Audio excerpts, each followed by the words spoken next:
Hey guys, just wanted to do my review of Arrow, Season 5, Episode 17, Capition, which I guess is supposed to be Russian for the hood. So, this is one of these annual episodes that the producers do, which are all flashbacks, or at least mostly flashbacks, and only a few scenes take place in present day. Personally, because the flashbacks have been hit or miss they've been better hit or miss all season. They've been better than the flashbacks overall in seasons 3 and 4, but it was a cause of concern. But ultimately, this ended up being not only a solid flashback, but probably one of the best episodes of the whole season. Now, in the flashbacks, Anatoly was initiated through a blood oath as the new leader of the Bratva. The people slicing their hands and shaking the hand, including Oliver shaking the hand of Anatoly, as became the new leader. They made plans to try to go after Kovar, and Oliver's just trying to reach out to Tiana's mother, who was the woman that he met back on the island during last season, and who was ultimately corrupted by the idol later used by Damien Dark, and who Oliver was forced to kill. Trying to reach out to Tiana's mother, but then he was trying to attack one of Kovar's men, and then he ended up having to kill one of Kovar's men. And the second time he reached out to her, he said that her children were dead, and then he convinced her to try to give him a key to one of Kovar's buildings. And also, as the Hood, he basically tortured, even though one of Kovar's men gave him information about Kovar, he ended up skinning him alive as a means of practice, as he says. And Anatoly says that putting on a hood won't separate his dark side from who he is. It will just allow his dark side to take over, and that he's acting no differently than Slade Wilson or Anthony Ivo, something that he doesn't even try to dispute, interestingly enough. And the whole thing is that it turns out that Malcolm, and they said that Mark Guggenheim said that they would have Kovar and Russian operatives supporting an American businessman with his plans. He said, "Make of that what you will," which, based on his interview, suggested that he was supposed to that character was supposed to be an ex-spy of Donald Trump.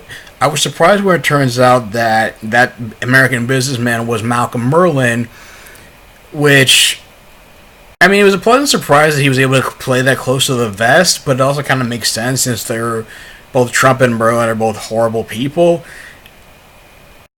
And the latter being that he supplied Kovar with a shipment of sarin nerve gas to help overthrow the Russian leadership in exchange for Kovar providing some kind of assistance with him with the undertaking, as seen in season 1.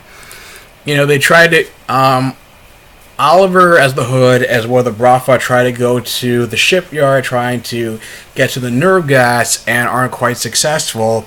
And Kovar is able to use the shipment to reach the nerve gas in the casino with all the Russian politicians and military leaders, with Victor, who's also acting as another mole for Kovar, like Gregor did, selling out the Bratva and leaving them as victims and attempted scapegoats for the nerve gas attack.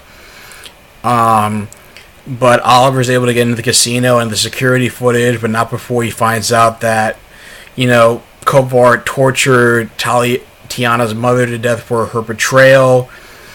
And he shuts off the gas, and he's able to get into a fight with Kovar, in which he's able to eventually grabs a knife and kills Kovar, or at least he thinks he kills Kovar.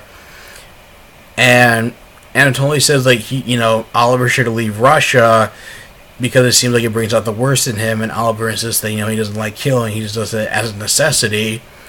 And it turns out Kovar is still alive, being observed by Malcolm Merlyn, who makes a remark saying, "I wouldn't want to be the person who attacked Kovar." And in present day, Oliver is being tortured to death. Is being tortured by Chase, who has pictures of all the victims that he killed during his time as the Hood, including Cecile Adams, who was the first Count Vertigo. And he even chastises Oliver for killing him, who Oliver says that he killed in order to save Felicity's life. And a creepy thing is that Chase even snuck into Felicity's apartment and stole a pair of her glasses. And that if Oliver doesn't confess to his secret to Chase, they'll just keep torturing him, and then he ends up putting 3 arrows in Oliver the same way he did with the first Count Vertigo. And it gets to the point where he brings in an emotionally broken Evelyn Sharp, Artemis, saying that both of them have to kill one. He leaves a knife there, saying both of them have to kill one another, kill the other for survival. And they're both still standing, that Chase will kill Artemis himself. Artemis is so emotionally broken, saying, "I'm sorry, I'm already dead. I can't spend another day here." Oliver forgives her, but is forced to disarm Evelyn, but refuses to kill her. So Chase basically snaps her neck, which looks kind of like, doesn't look like very convincing, because usually on this show, like, you would hear the sound of the neck snap and you didn't, although she was lying unconscious the whole time. But then it wasn't, but through Oliver's torture and saying that he was going to kill Chase, that Oliver finally admitted that, at least based on Chase's assumption that his crusade and excuse for putting on the Hood was a lie, that Oliver that enjoyed killing and always has, and has used his crusade of being the Hood and using his father's list to gain justice through judge, jury, and executioner. That is, like, he grew to love killing, which makes sense, because I figured it's like only someone like Prometheus would be able to sense that in Oliver, but naturally it doesn't give him the moral high ground. And it's after that Chase says that Oliver says that he apologizes and said that Chase will let him go, but it's only after that Chase uses a blowtorch to burn off his Bratva tattoo that Chase actually lets him go, and that he goes back to the Arrow Cave, bruised and emotionally broken, saying that he doesn't want to do this anymore. He wants to shut down the Arrow Cave and Team Arrow and the whole operation through Curtis, Dig, and Felicity. And this is the thing that it makes, I feel like, Prometheus the best villain since Slade Wilson, since he's like the first villain since him who's been able to get under his skin, or at least like he's been able to emotionally break him in a way that I'm not even sure Slade Wilson was. Well, yeah, I guess you can say Slade Wilson wasn't able to emotionally break him in a way, the point where it's like he was willing to give his life up to Slade Wilson after Moira was killed in order to stop his killing spree. But now he's the one who just wants to just throw in the towel and just like, you know what, I give up. I can't do this anymore. But the thing that kind of confused me is that I was watching the previews for next week, and it seems like, okay, it implies that he's disbanded Team Arrow, but he's relying on the Bratva to take out Adrian Chase. So it seems like at first you would think like he just wants to throw in the towel, doesn't want to have anything to do with, fight Prometheus or fighting the good cause. Now you're starting to wonder if Oliver's not trying to separate himself from the man and the killer, if maybe he's embracing his inner killer and just says, fuck it, I like killing, so he and my friends are like, just embrace the killing. Prometheus is right about me, so it's just like, it's kill or be killed, or that's the thing that kind of slightly confused me, because it seems like, by the end of the episode, he was just like, he just wanted to give up, and now it just seems like but based on the promos, his resolve is stronger than ever. It's just like he said, he wants to keep his friends at arm's length this time, and just wants, it's not about, just like killing Adrian Chase, and it seems like he just wants vengeance. So for his torture, which seems like kind of a bit of a weird shift. That it seems like he got over being so despondent so quickly.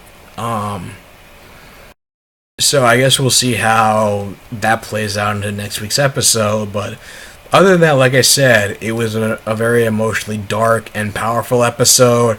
I think it's probably the strongest episode of the 4 DC shows this week, and probably one of the best episodes of Arrow. And it makes me, it's episodes like this that makes me feel glad that I did not give up on the show after season 4.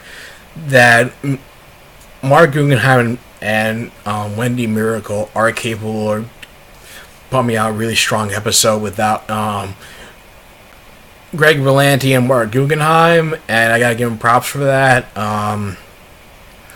Like I said, this was like a really solid episode, and I'm looking to see how the rest of the season plays out. And I'm glad I stuck with this show from the beginning and through this point, and I think this is one of the best episodes in my opinion. And if you guys haven't watched it yet, and I feel like this makes this watching it's this kind of stuff that made watching the show worthwhile through the good and the bad. Like I can't say enough positive things about it. I think this is probably like a solid.